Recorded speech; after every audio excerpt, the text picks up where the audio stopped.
ሰላም ሰላም ውድና የተከበራችሁ የቲጂ ዩቱብ ተከታታዮች እንደምን አላችሁ? እንደምንስ ከረማችሁ? እኔ ጋር እግዚአብሔር ይመስገን። በመላው ዓለም የምትገኙ እህት ወንድሞች እንደዚሁም ይህንን የቲጂ ራያን ዩቱብ የምትከታተሉ ቤተሰቦች እንዴት አላችሁ? በመጀመሪያ ይህንን ቪዲዮ ስትከታተሉ ላይክ፣ ሼር፣ ሰብስክራይብ እያደረጋችሁ አበረታቱን። ሲቀጥል ዛሬ የመጣሁበት ትልቁ ዋነኛው ነገር በህይወታችን ምን አይነት ትምህርት እንወስዳለን ወይስ ምን አይነት ከጤና ከፍቅር የተለያዩ ነገሮችን ማንኛውን እናስመልጣለን? እኔ በህይወቴ ገጠመኝ በስደትም ሆነ በሀገር ቤት ውስጥ ሆነን ከቤተሰቦቻችን ጋር ሆነን ከቤተሰብ ውጭ ሆነን የምንሰራቸው የምናደርጋቸው ነገሮች ብዙ ዋጋ የሚያስከፍሉ ወይም ደግሞ ብዙ ነገሮችን የሚያስተምሩ ናቸው። ግን እኔ ትልቅ ነገር የተማርኩበት ስደት ለእናንተ ምንድን ነው? ስደት ምን አስተምሯችኋል? በህይወታችሁ ያገኛችሁበት ጥሩ ነገር ወይም መጥፎ ነገር ያጋጠማችሁ በህይወታችሁ ምን አይነት ትምህርት ይዞላችሁ ሄዷል በሚለው እየተወያየን ዛሬ እኔ ከህይወት የገጠመኝ ማለት ነው። እኔ ሳውዲ አረቢያ ስቀመጥ ስደት ላይ ስቀመጥ በስራም ሆነ በበሽታም በክፋትም በደስታም በሁሉ ነገር ብዙ ነገር እናሳልፋለን። ግን አንዳንድ ጊዜ ልብ ብላችሁ አስባችሁት የምታውቁ ከሆነ በስራ ቦታችን ሆኖ አሰሪዎቻችን እናት አባቶቻቸውን ሲያከብሩ እርስ በራሳቸው ሲከባበሩ ቤተሰብ ሲታመምባቸው እንዴት እንደሚያከብሩና እንደሚሉ የሚያሳይ መረጃ ወይም ደግሞ ከነሱ ፊት ፈገግታቸው ራሱ እነሱ የሚጠቃቀሙት በህይወት እያሉ የኛ ህዝብ ግን የኛ ሰው ግን በህይወት እያለ ሳይሆን የምንጠቃቀመው ሲሞት ፕሮፋይል ለመስቀል ሲሞት ለመሸረት ወይም ሲሞት ለማልቀስ ነው።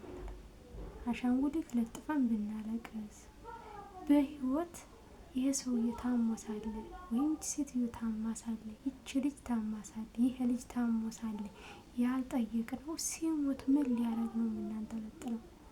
ሲሞት ለምንድነው ያንን ሰው እያለቀስን የምንውለው? ለቅሷችን ይጠቅማችኋል? አይጠቅማችሁም። የሚጠቅመን እኛ በህይወታችን ስንኖር ወይም ደግሞ በገጠመን ነገር ስንኖር ከቻልን በምንችለው መጠን መርዳት ያነሰው ከበሽታው እግዚአብሔር አምላክ ምህረት እስከሚያወርድለት ድረስ ከዛ ነገር እንዲላቀቅ ወይም ከዛ ነገር እንዲወጣ መሞከር መጣር ነው የሚያስፈልገን። የሰው ልጅ ግን ምንድነው የምናደርገው? እኛ ሲታመም ዝም እንላለን። ሲታመም አንጠይቀው። ሲሞት ግን እንሄዳለን። ለምን? ነገ እኔም ባለተራ ነኝ ብለን ለምን አናስብ? ሞት የማይቀየረው በህይወት ስንፈጠር ለሞትም እንደፈጠርን መዘንጋት የለብንም። ስለዚህ ሞት ወደማይቀረው እግዚአብሔር ወደ አዘጋጀልን ነው የምንሄደው። ስንታመም ግን ትልቅ እድል አለን ያንን ሰው ለመጠየቅ ወይም ደግሞ ለመዳሰስ። ታምሜ ያልጠየቃችሁኝም በምንጣፍ ላይ ታሞ ሰው በሚያስፈልገው ሰዓት ያልጠየቅነው ሰው በማያስፈልገው ሰዓት ለዛ ሰው ብናዝን ምንድነው ትርጉሙ ወይም ምንድነው ጥቅሙ? በህይወት እኔ የተረዳውን ነገር ቢኖር በተለይ ስደት ላይ የተማርኩን ነገር ቢኖር ማለት ነው በህይወቴ በበሽታም ሆኜ ብዙ ነገሮችን እንዳገናዝብ ሰዎችን እንዴት መርዳት እንዳለብኝ ለሰዎች ምን አይነት እዝነት እንዳለብኝ ውስጣችንን ደንዳና እናድርገው። በተለይ ስደት ላይ ስንቀመጥ በተለይ አረብ ሀገር ላይ የምንቀመጠው ብዙ መከራ ብዙ ነገሮችን አይተናል። የአረብ ሀገር ጀግና ናት። በሽታ እየታመመች እያመማትኝ ህመሟን ዋጥ አድርጋ ለቤተሰቦቿ የምትረዳ ናት። ስለዚህ አንዲት እህታችን ነበረች። እሷ እህታችን በጣም መጠና ታማ ነበር። የታመመችበት መንገድ ልነግራችሁ አልችልም። በጣም ከመጠን በላይ ታማ ነበር እና ከዛ ቤተሰቦቿን ስትረዳ ኑራለች።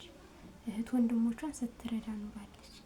ከዛ ከረዳችሁ ቤተሰቦቿን ከረዳችሁና ካለችሁ በኋላ ለራሷ ግን ምንም ነገር የላትም። ሰዎችን ስትረዳ ለመጣ ለሄደው ስትረዳ ነው የኖረችው። ከዛ እሷ ግን በጠና ታመመች። አንድ ሰው ደውሎ እንኳን እግዚአብሔር ይማርሽ አላት ሰው የለም። ከዛ እጅ ሰጥታ ወደ ሀገሯ ሄደች። ከሀገር ስትሄድ ሁሉም ሰው ያመነጫጨቃል። እሷ ግን እግዚአብሔር ከጎኗ ሆኖ መሐሪ ነውና ቸር ነውና እንደ ሰው የማይሆነው አምላክ ቸሩ መድኃኔዓለም ረድቷት ከበሽታዋ እንድትፈወስ ሆነች። በእግዚአብሔር ቸርነት የዋህ ስንሆን አያችሁ፣ እሷ ሰዎችን ትረዳ ነበር፣ ትል ነበር፣ ትደግፍ ነበር። ግን የእሷ ደጋፊ ማን ነው? መድኃኔዓለም። የእሷ ደጋፊ ማን ነው? ፈጣሪዋ የፈጠራት አምላክ ቸሩ መድኃኔዓለም እንደ ሰው የማይሆነው ይረዳት ነበር። ሕክምና እንድትሄድ ወይም ደግሞ ጸበል እንድትሄድ እግዚአብሔር ከጎኗ ሆኖ ያንን በሽታ እንድትላቀቅ አደረጋት። ያንን በሽታ ሲላቀቃት ተመልሳ ወደዚህ ሀገር መጣች። ከዚህ ሀገር መጥታ እየሰራች እያለች እነዛ ሲያንቋሽሿት ውጭ ብለው ያባረሯት የዘጋ ቤተሰቦቿ ራሱ ማለት ነው ከዚህ ከመጣች ስትሰራ ገንዘብ ስትይዝ ሁሉም ሰው ወደዳት። አያችሁ፣ አንዳንድ ጊዜ እኛ ሰዎች እንዴ ፍቅር ይበልጣል እኮ ገንዘብ ምን አባቱ እንላለን። ግን ደግሞ ገንዘብ ስንይዝ ወይም ደግሞ ስንሰራ የምንጠቀምባቸው መንገዶች ራሳችንን ማስተካከል ያለብን። ልብ በሉ፣ እዚህ እየሰራን ያለን በተለይ ስደት ያላችሁ ቤተሰቦቻችን